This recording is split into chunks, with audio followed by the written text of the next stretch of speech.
Hello and welcome to a new episode of SportsDay Rangers. I'm John Blake. And I'm Evan Grant. After the excitement of adding 3 pitchers at the trade deadline, the Rangers bats reminded us last week of why the club has been just outside the third AL wildcard spot for much of the last month. After an 8-5 win over the Yankees in the first game of a key 10-game homestand, Texas managed just 9 runs in the next 5 games, going 1-4. And as of Monday morning, the Rangers were 6.5 games behind Houston in the American League West and 2.5 games behind the Yankees for the third wild card spot, but in 5th place with the Guardians in between.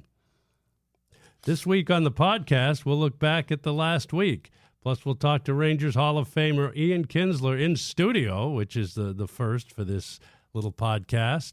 He was a second baseman on some of the Rangers' best teams and 2 World Series teams in 2010, 2011, and we went into the Hall of Fame together in 2022. Do you think that was a highlight for him, that he can claim that you were his Hall of Fame mate? It's not a bad thing, and at least I had my speech all in a thing. He had his on little note sheets. They got a little bit mixed up. And he got a little bit mixed up during the speech. Hopefully he won't get mixed up in studio. Right. In our voting to determine the top regular season moment in Rangers history, we're down to 2. It's the finals. More on that in the archives in Arlington. SportsDay Rangers is our weekly spinoff of the Dallas Morning News SportsDay Insider podcast. You can find it on the SportsDay Insiders feed wherever you consume podcasts. If you want to interact with the show, you can find each of us on X. When I'm not yelling at people, I'm at Evan_P_Grant, and John is at Ranger Blake. You can also reach out to the Dallas Morning News on any of the social media channels that the paper is on, which is all of them. Bottom of the 9th, bases loaded. Here comes Jimmy Dale from Baker Brothers Plumbing, AC, and Electrical. Thanks, Chuck. When your home pitches curveballs, Baker Brothers knocks it out of the park. Home run, Baker Brothers. Incredible. As the official home service partner of your Texas Rangers, we're offering $300 off a tank or tankless water heater. Another winning call. Visit callbakernow.com or dial 214-342-1171 today. Baker Brothers. Great service. So as we look back to last week, Evan, you were on assignment for much of the week, but you were certainly watching the team and everything as it got off to a nice start against the Yankees, won a couple of games. You know, Devin Williams for the New York was a big part of both of those wins for Texas. But then I think the weekend was a little disappointing, getting swept by a really good Philadelphia team that's got a big lead in the National League West, but club has scored 2 or fewer runs in 5 straight games now. Went 5 for 38 with runners in scoring position that span. Hit a couple of home runs, and it's the same kind of story. They got off to a good start, but not being able to put any kind of consistency together on offense. Yeah, John, as we record this, and the Rangers go into this series with the Diamondbacks, they're going to cross 120 games for the season. So we're 3/4 of the way through the season now, and I'm ready to pronounce that this offense does not work. It just simply does not work. Now, I'm going to throw the caveat in there, the disclaimer, whatever you want to call it. Look, this team could still go to the playoffs and they could still make a run. But this offense, as constructed, does not work. I'm still not sure why it doesn't work and why it hasn't worked. But for me, the thing that I'm now focusing on is why this team doesn't seem to get better as the game goes on. We saw that play out very distinctly in the Phillies series with runs in the first inning and then being shut out the rest of the way. They don't score as many runs the second time through the lineup as they do the first time, which is when they should be, a little bit more informed about the starting pitcher and maybe even picked up some, we talk a lot about how Rangers pitchers are tipping. I don't know that we ever talk about how other pitchers are tipping against the Rangers. And so I've just kind of come to the feeling that this offense just doesn't work for some reason. Do you think Evan Carter getting back in, I mean, he works the counts a little more, gets a few more walks, but from a power standpoint and coming up with that with some sustainability there, is that going to help? Well, I think there are some external factors, right? We've looked at ballpark factors early this season. I haven't looked at them again just lately here, but there are some indicators that Globe Life Field is playing larger than other parks this year. And so a team built on slugging, playing in a very slugger-unfriendly park, that probably isn't going to get you great numbers.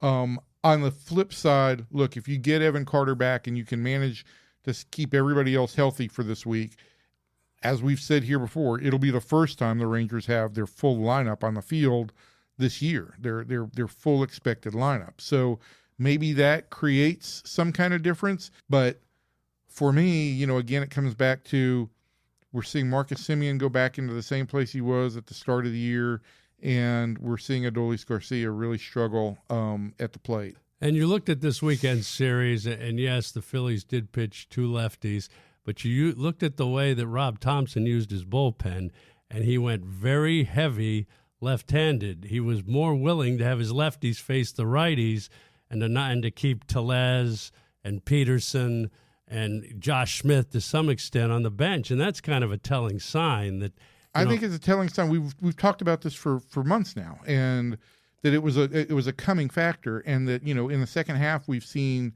teams line up lefty pitchers to face the Rangers. The Phillies, I think, manipulated their rotation a little bit so that they could have lefty to start the first 2 games, and then have Wheeler with a full bullpen behind him in Game 3.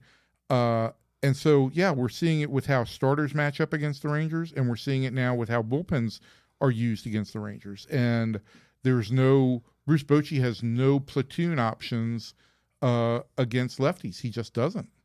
So, looking ahead, Arizona, then they've got to go to Toronto next weekend. So you've still got some tough sledding here. But again, that wild card, there isn't a dominant team in the American League, and I think that gives you some hope. But I'm going to make a prediction here, John. I'm going to make a prediction that the Rangers have 6 games left against the Astros.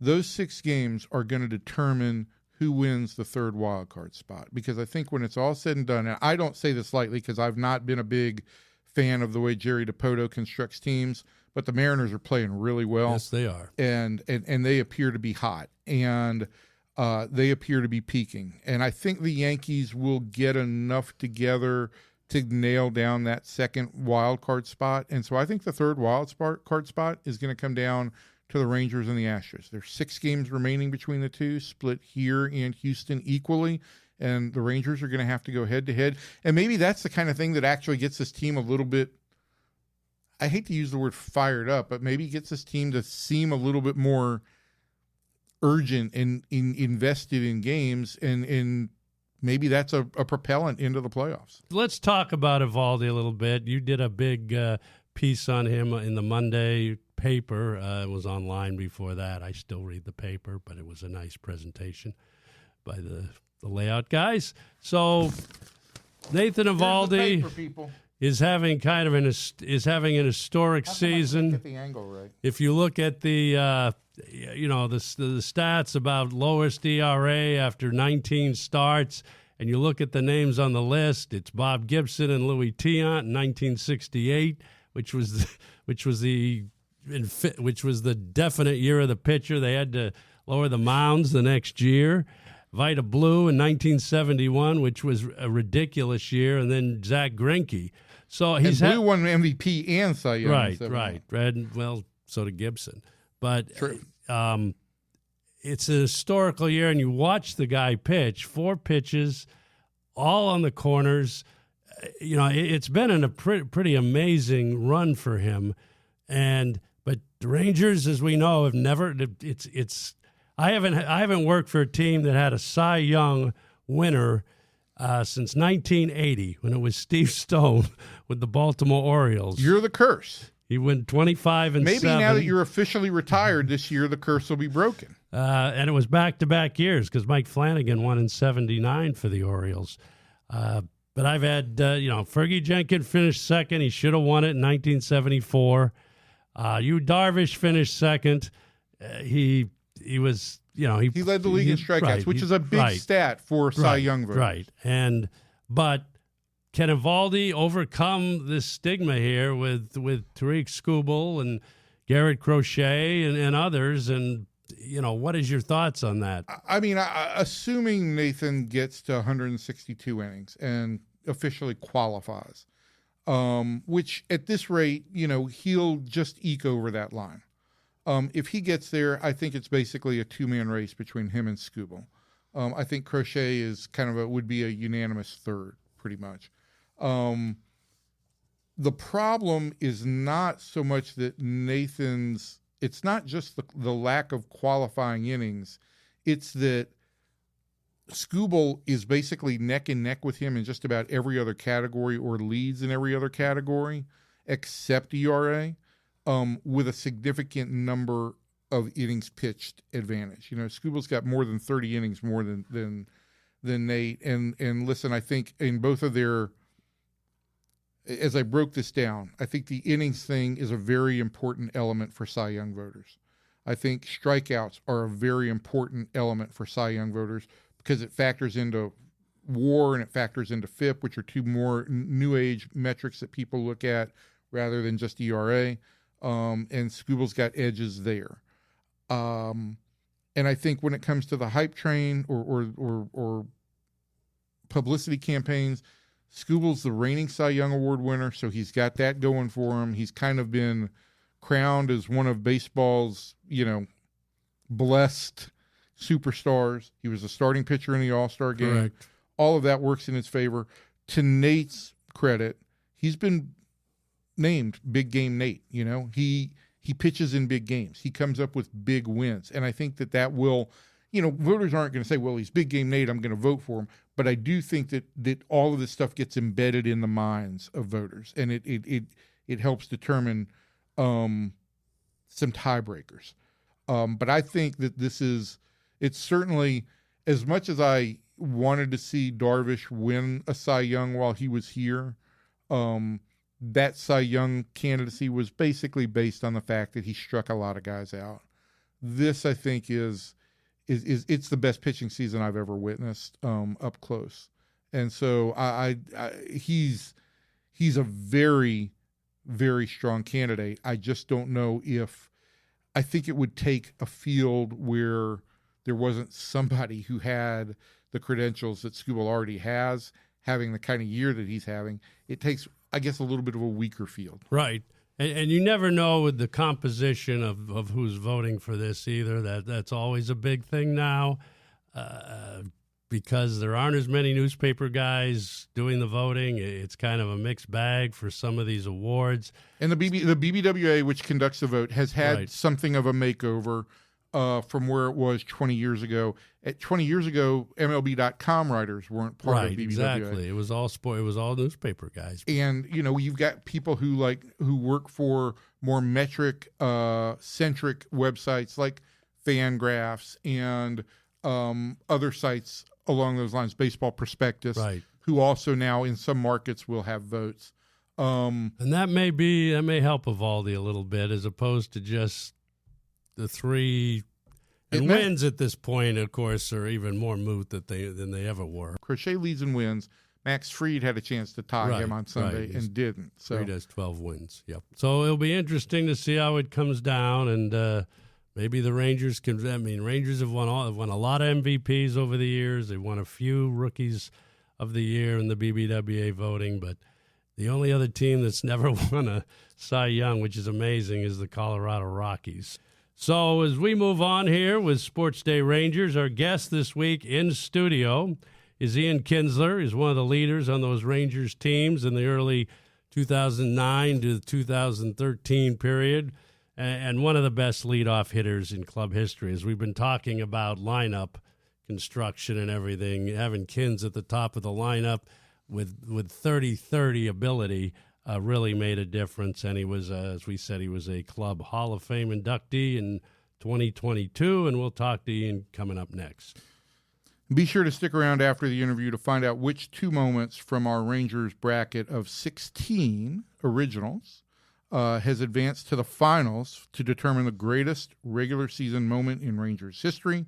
We've set up a bracket of the franchise top moments, and this week you can vote on the final moment and win some prizes. The grand prize. What is the grand prize, John? Does it include a artifact tour at the Yes, ballpark? it includes a tour, tickets obviously to a game, a behind-the-scenes tour, and hopefully a few more little surprises, I guess. Where it depends on, we'll see when the recipient, if he wants to do it this year, or he wants to wait till next year.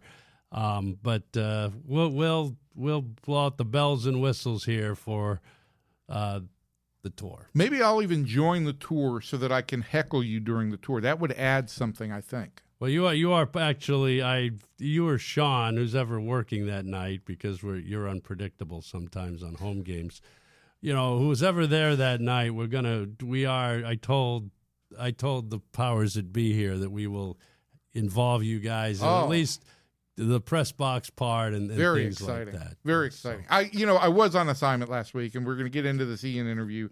I will just say that as we come up this weekend, I will have a story on where I think the Rangers are trying to employ or deploy a little bit of of what may be a competitive advantage in drafting and the potential development of pitchers. That's where I was last week, out in Arizona, where it was 117 degrees on Thursday, I should say. But more on that next week. And we'll talk to Ian next.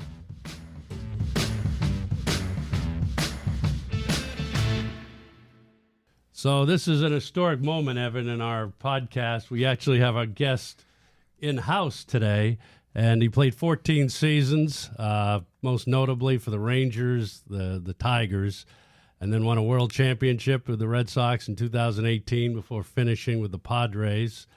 1,999 hits. It's Ian Kinsler, for crying out loud. In 1,888 games, four-time All-Star, two-time Gold Glove winner, now a special assistant for the Rangers since 2023, Ian Kinsler. Kins, thanks for joining us here in studio. How awkward is it when John goes through all that stuff? I've heard him say it before. Yeah. That's kind of his thing. He likes to roll through the history. Well, it's history, and it's just kind of impact the play. And he's also a 2002 Rangers Hall of Fame inductee.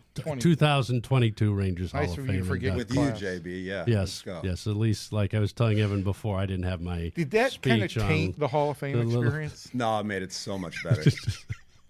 It made it so much better. Thanks for coming in. It's great that you're here. Yeah, it's good to be here. So, like on the one day you're in Dallas this whole summer. It's great. Yeah, in and out. Yeah.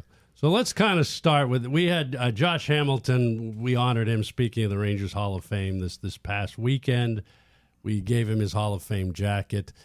And just looking back at those teams, 10, 11, and the video that they showed of Josh, it wasn't just the offense, it was the defense and everything he did.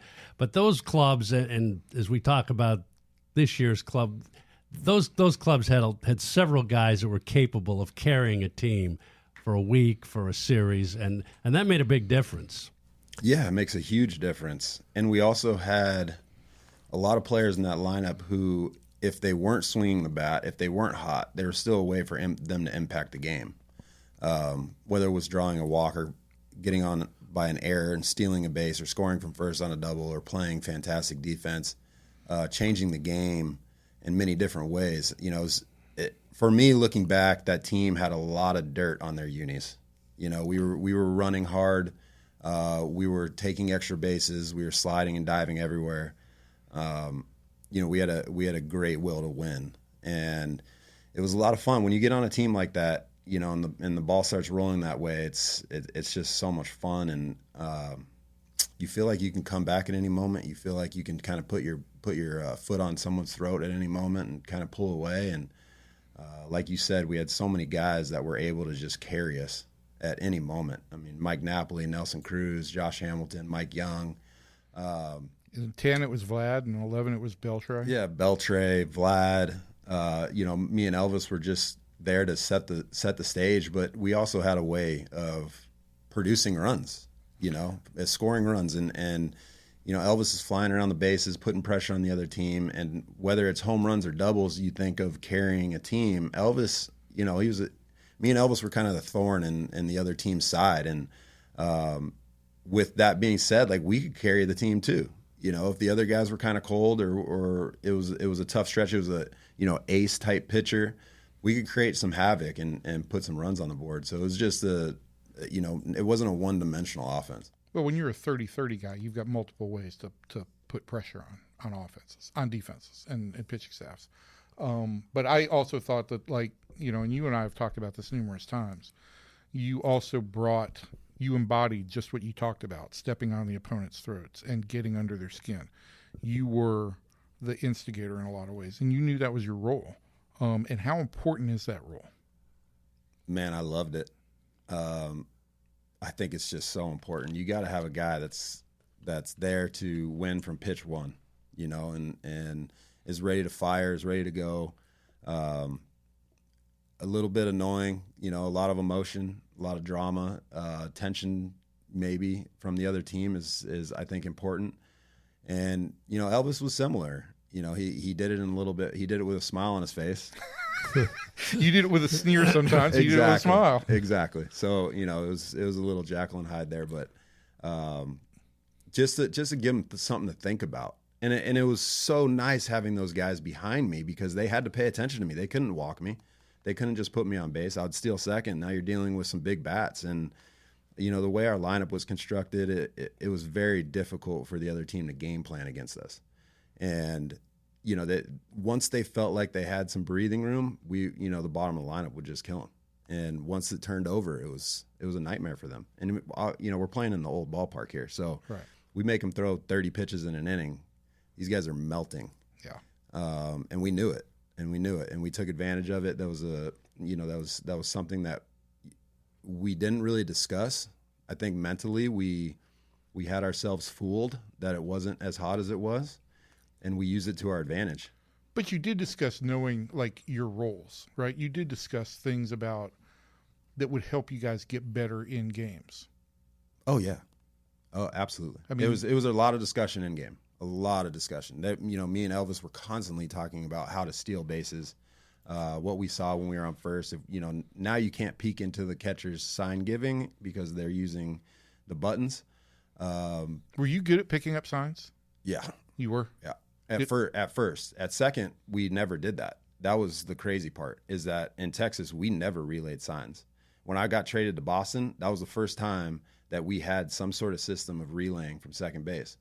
And you know, Mitch came up to me and he's like, "It's okay, you'll get it. You'll figure it out." He's like, "I know we just raked in Texas, but like, you're a good ball player. You got good instincts. You'll figure it out quickly."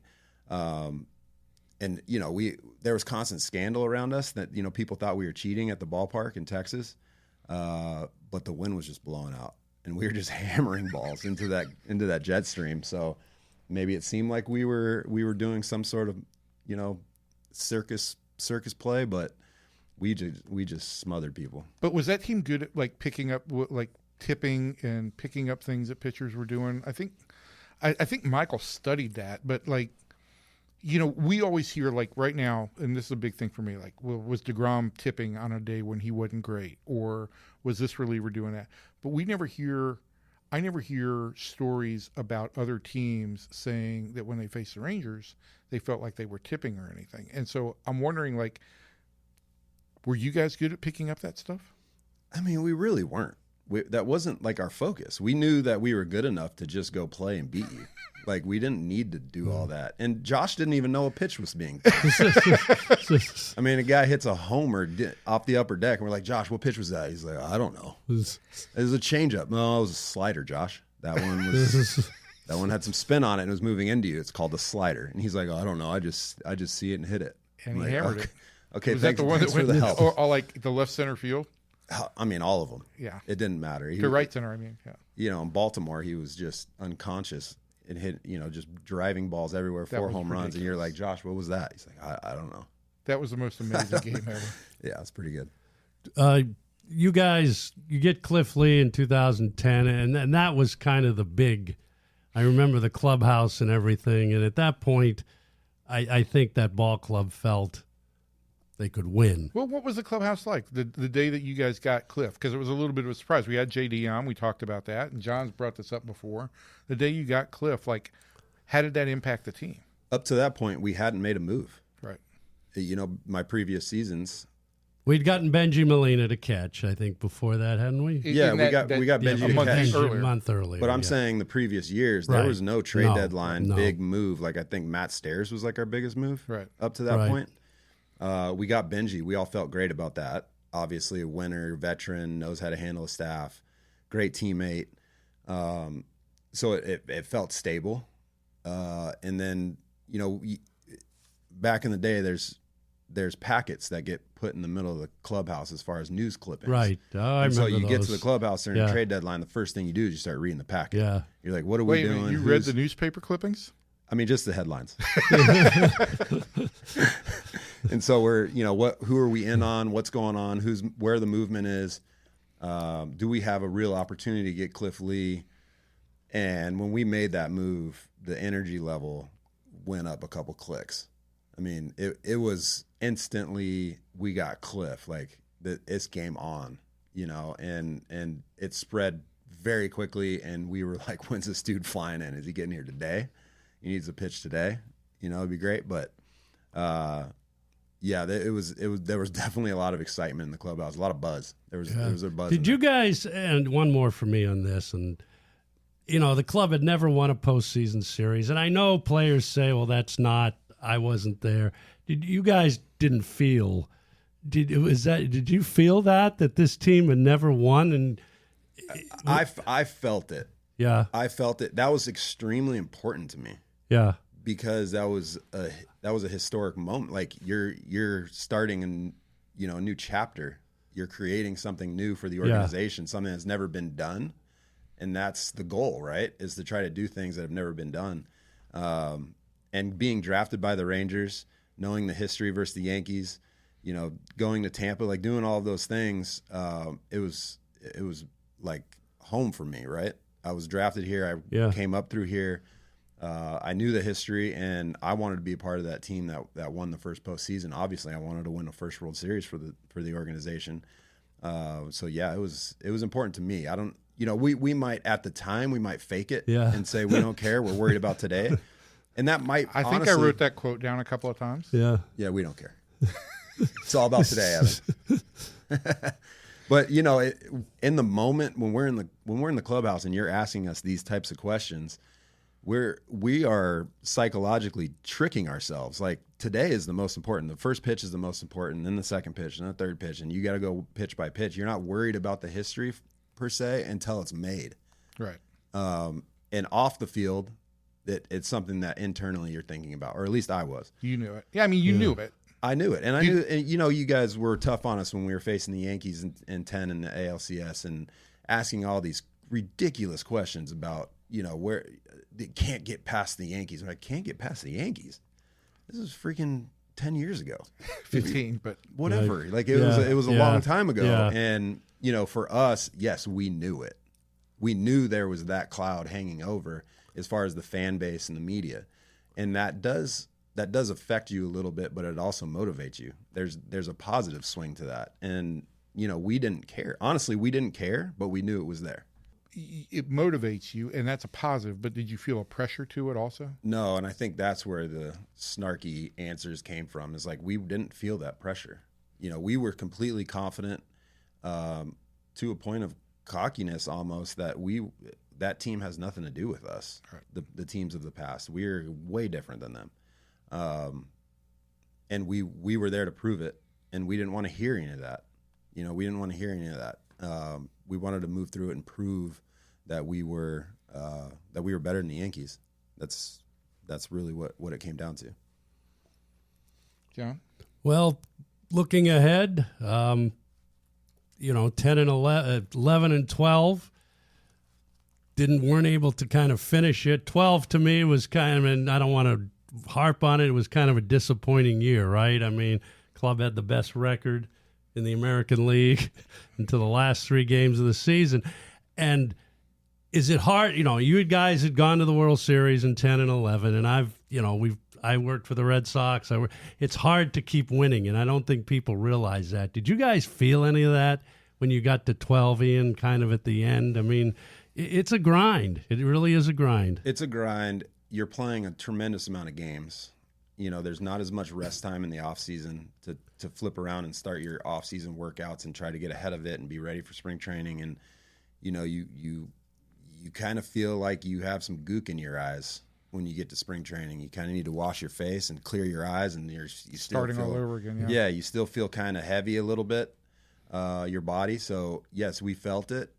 And a lot of people I talked to say that they thought 2012 was our best club. Oh, we had Joe Nathan, which Yeah, we were good. Yeah, and you just we had said Darvish. We had the best record in the American League, Right. and it just didn't feel the same. Yeah, We had the talent, but I will never say that team was the best team. Right. It just because the track like it just wasn't. Right. You can talk about the talent and the wins and all that stuff, but come to postseason player at the end of the Right. season, we just didn't have that extra, I don't know, guts or something. Like it was a little hollow, but we were a tremendous team. I mean, on paper, we were fantastic, but on paper is one thing, and Right. actually doing it on the field is another. But see, that's just to go back to what you were just talking about, right? Now that whole team has basically been together for 2 full years, right? And now all the stuff that we're talking about, well, you couldn't win in 10, couldn't win in 11. Now all that stuff you are carrying that is associated with you. And as that started to kind of fall apart in the last 2 weeks in September, I do imagine, and I don't know that guys ever really address this, but I do imagine that you guys did feel the pressure, that you did feel like this is slipping away a little bit. Yeah, it just wasn't as much fun. It felt a little bit more like work, if that makes sense. And 100%. yeah, in 10 and 11, it was just electric, and it's you're driving to the ballpark and you're just so excited to be Yeah. there. 12, we were just good. There was nothing else really to it. And it could have easily went a different direction, and it was unfortunate at the end, and we caught some bad breaks. I mean, we had it set up for us. It was Joe Saunders versus Yu Darvish, and our whole lineup was hitting over 300 against Joe Saunders with huge slug. I mean, we could have easily just routed that game, walked away with it, and we just kind of came out flat. I mean, and coming off the Oakland series, it was trying to get motivated was hard. I'm sure. And just try to fire up the engines after that Oakland series and know what was just kind of slipped through our fingers. It was a little bit difficult. It was. When you play that back, right? I'm thinking about this, and I still go back. That night in Baltimore, I think changed Josh's season, and not for the better. It was the greatest accomplishment I've ever seen on a field, and I wonder, I wonder if it ever like subconsciously left you guys like, what else is there? We just saw, can't get any better than this. We can't be any better than this. It was. Yeah, 12 was bizarre because we just won. Like we were just better than everybody, and we just kind of, yes, we still had that aura, we still had that drive, but there was a little bit of subtraction there. It's why it's hard to win championships, man. It's hard to win multiples, and that's why dynasties are just so awesome to me. People get sick of the Patriots winning. People, start talking trash about the Chiefs or whatever. Everybody talks trash about the Yankees dynasties, and they're sick of watching these teams. And I'm like, what are you talking about? This is what it's about. Like, this is when you really find out who the best is. I love watching dynasties, but looking back at 10, 11, and 12, it was, 12 is just kind of slipped through our fingers. And, we were a better team than how it turned out. I want to go forward for a minute because you're working for the Rangers now. You're back with the Rangers in a special assistant role, which is great. And I want to get your take on this year's team to whatever feel you have. Is it as frustrating for you to watch as it's been for fans? It's frustrating. Yeah, it's frustrating. I played in Detroit. The first year in Detroit, they had won 3 consecutive Central titles. The fourth year, my first year there, we won the Central on the last day of the season over the Royals. Right. But we were a much better team than that. As far as on paper, same kind of deal we talk about in 2012, where, then we go to Baltimore, we get swept in the first round of the postseason. I mean, we're talking about David Price, Parcello, Verlander, Sanchez, Scherzer. Like, we were loaded on the mound. Right. Our offense was loaded. We had guys all over the diamond. But there just was a lack of, like, I don't know, there's a lack of guts or a lack of grit. And it's super frustrating to watch a team that on paper should be performing at a higher level, and they're just not. And it's frustrating. And I can imagine as a player on those teams, it was extremely frustrating because you know who's around you, you know what is possible, and it's just not clicking. And I don't know, it's a very difficult thing to try to figure out. It's hard to put your finger on what it is and why it's not clicking. And that's the frustrating part because these guys want to win. They want to perform well. We want them to perform well. On our side, CY tries to do as much as he can to ignite and get them going with different moves and, giving them players and whatever the case may be to try to get a little fire going. And then the lighter clicks on a little bit and the flame just never gets there. And I think that it's not, when you talk about fire, people are going to interpret it like this team lacks energy or anything. I don't think that's the case necessarily, but it just doesn't, for some reason, it doesn't function, right? And when you're talking about lighter, you're talking about like the ignition that the offense is just going to take off, and it works for a little bit, and then it's like everybody backslides. And there isn't, to John's point from earlier, it just doesn't feel like there's been players on this team or last year's team that took over games, with the exception of Seager, that take over games for periods of time. It's just nobody gets hot and carries a team. Well, and you've got to have that when you don't have a bunch of on-base guys. Yes. And this is sensitive for me. Like, I root for these guys. I want these guys to be successful. And it's, when you get away from the game, it's easy to be negative, right? You always try to be positive. You try to be on their side as much as possible. And with that being said, looking back and being a little bit more analytical about it, since 2023, since September of 2023, the end of the season, they went into a terrible rut. In September, they almost fell out of the postseason. Right. They were leading the division the whole year, banging. They were the best offense in the game. They didn't have to run. They didn't have to. They were hitting doubles and homers everywhere. It was slug. It was quick runs. And then September hit, and it just kind of shut down. Then they had a fantastic run in the postseason, and it was incredible run, right? Sparked by Garcia, who took over and carried the club, and then you had Evan Carter, who you got some unexpected, and Corey and those guys. You're so right. But that's where a guy carried a team. That's exactly when you talk about carrying a team. I know you see it that way, where you need a lineup of guys that can carry the team at any given moment. Garcia, Seager, Carter, Simeon would even carry the team a little bit. Right. You had guys, Josh Young was banging the ball around, and you got different guys that the other team has to game plan against. It becomes very difficult. But since September 23, then I don't want to exclude the postseason. I know that's what hard you're to do. saying. But if you just take the regular season performance from September 23, 2024 to right now to 25,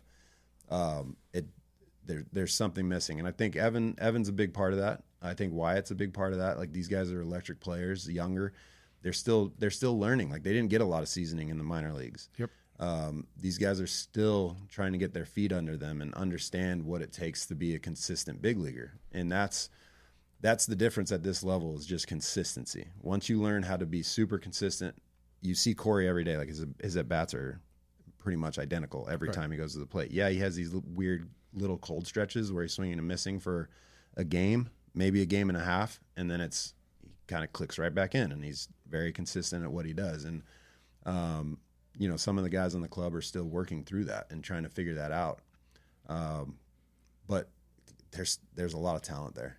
Does it put more pressure? And you were talking about your first year in Detroit. We had really good pitching. Does it put more pressure on an offense when you're getting historical seasons from Eovaldi, DeGrom, your bullpen.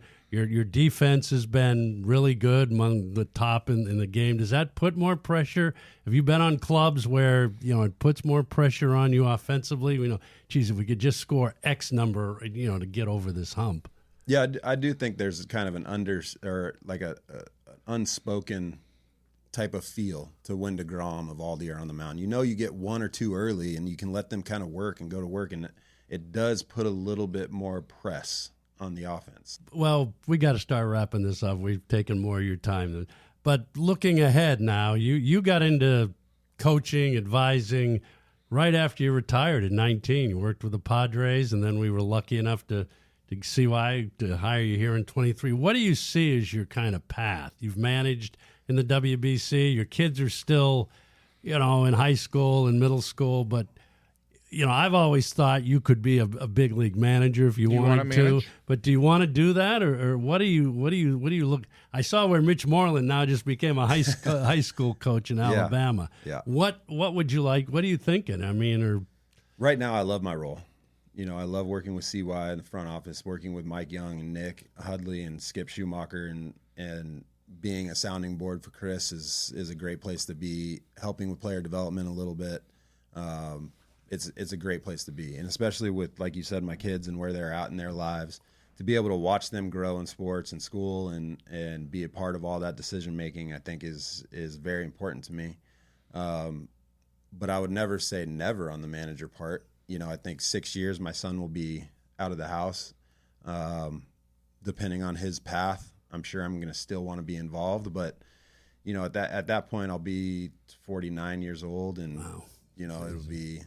We'll see where it goes from there. I would never say I don't want to manage ever, but it's at this point I don't think it's realistic for me. I really like my role here. This has been great. Will you promise to come back another time? Yeah, absolutely. Will you come sit in the studio again? Well, it's these headphones and this microphone. This is like first class stuff. Oh yeah, the set's really high class. I don't know how you guys do it. It's amazing. I'll definitely come back. All right, that'll be awesome. John, you want to take us out? Yeah, sure. Well, thanks, Ian. We appreciate it. Hopefully we'll see you at Adrian's statue, which is actually on August 22nd. For all you listening out there, it's open to the public. Good seats still available. It's at 2:30. Yes, it's going to be hot, but we're going to keep it really short. And I think the finished product will be something everybody will really like. And maybe we'll get Adrian's opinion on that. Yeah, we'll see how it goes. But thanks, Ian. We appreciate you coming out, and we'll see you around the park. Yeah, this was fun. Thanks for having me.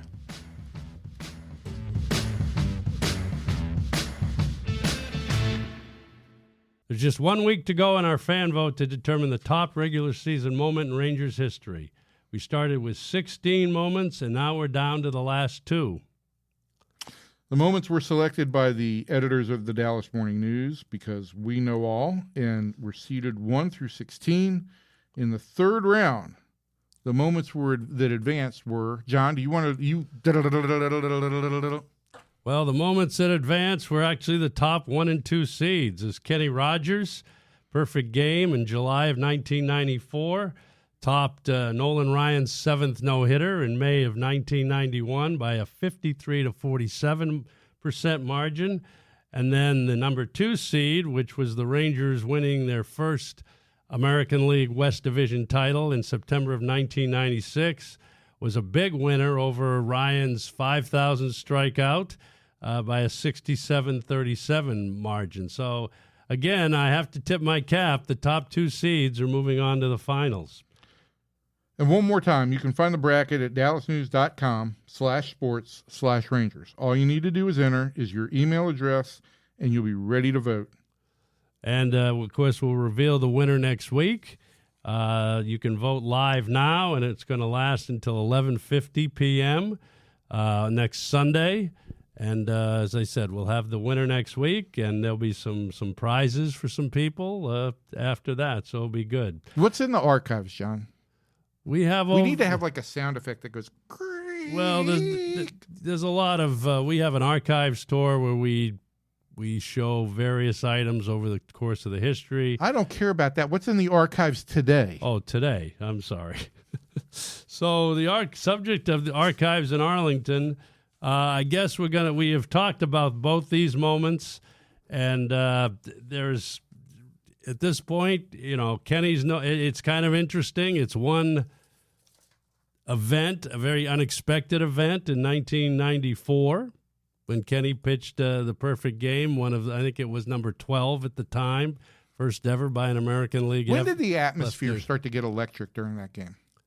Well, we were selling, and again, this was in 1994, Rangers were averaging over 40,000 people. It was the first year of the ballpark. First year of the ballpark. So the atmosphere, and we were in the pennant race. I mean, even though you were under 500. Right. We were around 500 and, but it really did start you could hear the buzz in about the seventh inning. I mean, and at that point, he hadn't really been... the big catcher Greer was in the ninth inning, but Kenny was just kind of rolling along, and you could see the crowd. And then there'd never been the Rangers had never had a no hitter at home, and so it was a big deal.